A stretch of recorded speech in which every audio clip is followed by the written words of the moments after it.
The Assembly will hear an address by Her Excellency Mia Amor Motley, Prime Minister, Minister for National Security and the Civil Service, and Minister for Finance, Economic Affairs and Investment of Barbados.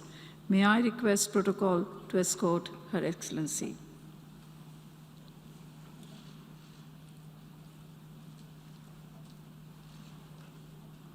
I have great pleasure in welcoming Her Excellency Mia Amor Motley, Prime Minister, Minister for National Security and the Civil Service, and Minister for Finance, Economic Affairs and Investment of Barbados, and I invite her to address the General Assembly.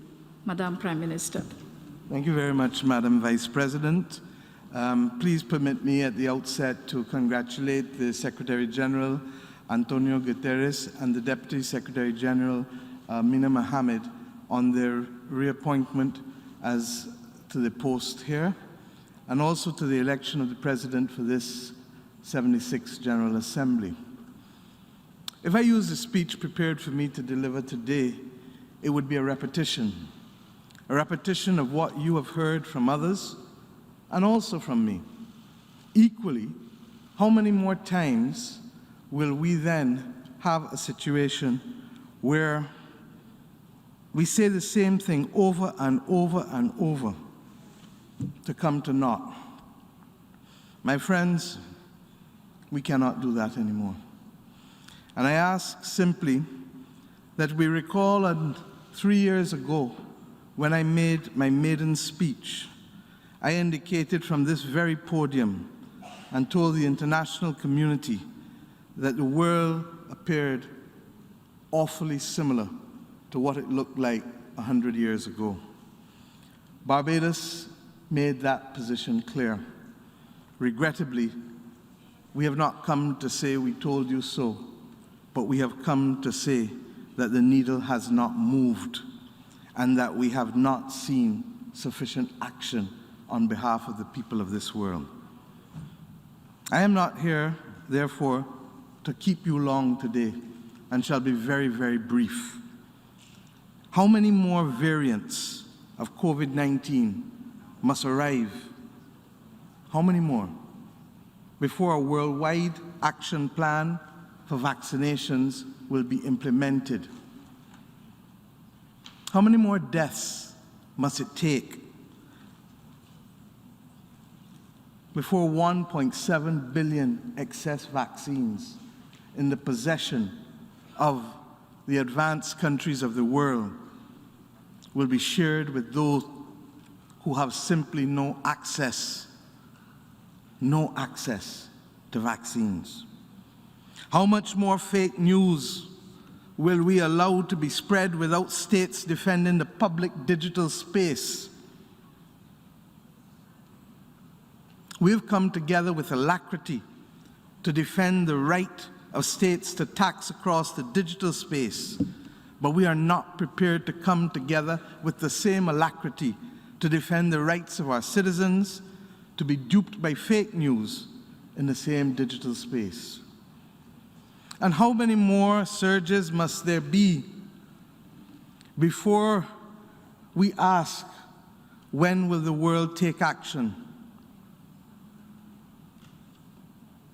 None are safe until all are safe. How many more times will we hear that? And how much more must we do, Madam Vice President, before the global moral strategic leadership that our world needs comes? How much more global temperature rise must there be before we end the burning of fossil fuels? And how much more must sea levels climb in small island developing states before those who profited from the stockpiling of greenhouse gases contribute to the loss and damage that they occasioned, rather than asking us to crowd out the fiscal space that we have for development to cure the damage caused by the greed of others? And how many more hurricanes must destroy, locusts devour, and islands submerge before we recognize that $100 billion in adaptation is simply not even enough. The answer, Madam Vice President, is that we are waiting for urgent, global, moral, strategic leadership. How many more crises must hit before we see an international system that stops dividing us and starts to lift us up? How many more times must people come to this podium and speak about the plight of the people of Cuba and Haiti and see very little being done to lift the floor of social development, to give those people the right to pursue legitimate ambitions? How many more crises and natural disasters before we see that old conventions of aid mean that assistance does not reach those who need it most and those who are most vulnerable? And how much wealthier must tech firms get? The top 5 tech firms have a market capitalization of $9.3 trillion. I didn't say billion, trillion dollars. How much more wealthier must they get before we worry about the fact that so few of us have access to data and knowledge, and that our children are being deprived of the tools that they need in order to be able to participate in online education? The answer, Madam Vice President, is that we have the means to give every child on this planet a tablet, and we have the means to give every adult a vaccine, and we have the means to invest in protecting the most vulnerable on our planet from a changing climate, but we choose not to. It is not because we do not have enough. It is because we do not have the will to distribute that which we have. And it is also because, regrettably, the faceless few do not fear the consequences sufficiently. How many more leaders must come to this podium and not be heard before they stop coming? How many times must we address an empty hall of officials in an institution that was intended to be made for leaders to discuss with leaders the advancement necessary to prevent another great war or any of the other great challenges of our humanity? How many more times will we stand idly by and see women of color and men of color and women, period, be attacked at the leadership of international organizations disproportionately? And yes, how many more times must the great needs be met simply by nice words and not have before us the opportunity to see the goodwill that is necessary to prevent nationalism and militarism? The answer, Madam President, is that this age dangerously resembles that of a century ago. A time when we were on the eve of the Great Depression, and a time when we fought a similar pandemic, and a time when fascism and populism and nationalism led to the decimation of populations through actions that are too horrendous for us to even contemplate. Our world knows not what it is gambling with. And if we don't control this fire, it will burn us all down. As I said 2 years ago, this is not science fiction. We heard the Secretary General make the same comment on Tuesday morning. This is our reality. It is not science fiction. And if the truth be told, the Secretary General's speech said it all.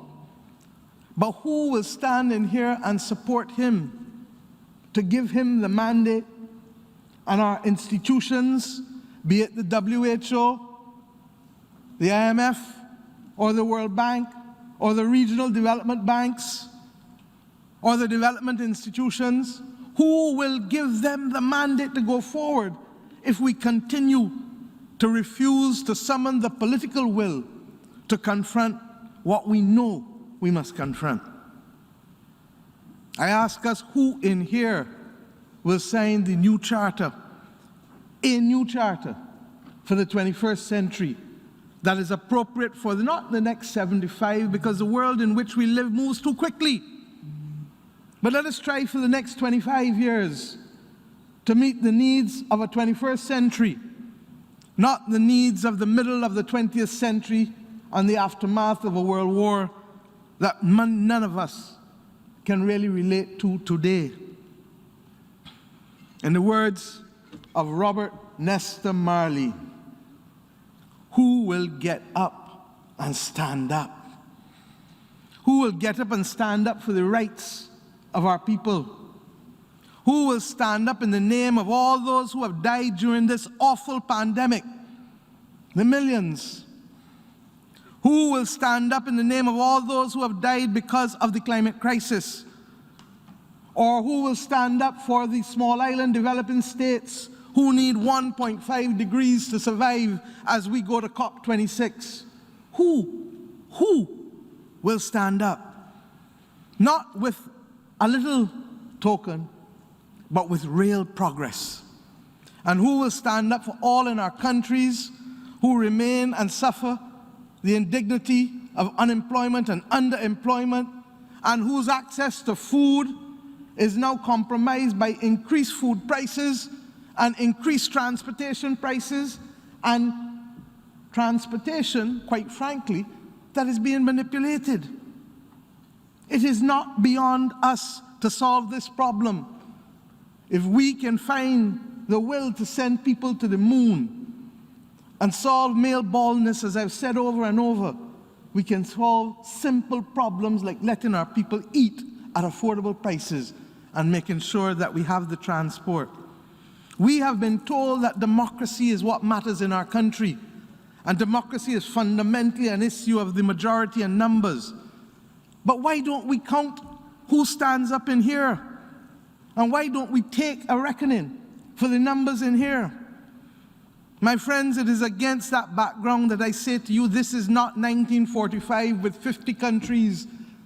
This is 2021 with many countries that did not exist in 1945, who must face their people and answer the needs of their people, who want to know what is the relevance of an international community that only comes and does not listen to each other, that only talks and will not talk with each other. It is against this background that I say that our voices must be heard and our voices must matter. And today, Barbados calls at this dangerous fork in the road that the nation states of this assembly and the people of this world must indicate what direction we want our world to go in, and not leave it to the faceless few who have worked so hard to prevent the prosperity from being shared that is sufficient in this world, from being shared with all of our people. I ask you today to support us, because we will bring a resolution in plenary to endorse the approach of Antonio Guterres as Secretary General. When I met with him 2 days ago, I told him we share the same philosophy. We want the same destination. The only issue is what road we take, and what are the obstacles in that road, and what are the potholes we must overcome. My friends, I fear we leave UNGA in need of another UNGA. One with real engagement, and one to secure real progress. That is what he called for on Tuesday. I regret that the token initiatives will not close the gap. On Monday morning, I said to the Prime Minister of the United Kingdom that I was a student in his country, and that as we got off the train, there would be a pre-recorded message each time that simply said, "Mind the gap." Let us, my friends, not only mind the gap, but determine as a global community of nations that numbers matter and that we have the population and the member states to send the signal of the direction that we want our world to go in at this dangerous moment. And let us do so with the calm assurance that those who labor in great causes never ultimately fail, but we must summon the courage to do it. I ask us, in the name of our people, to find the global moral strategic leadership. Global because our problems are global. Moral because we must do the right thing. And strategic because we cannot solve every problem of the world, but we must solve those within our purview immediately. Thank you.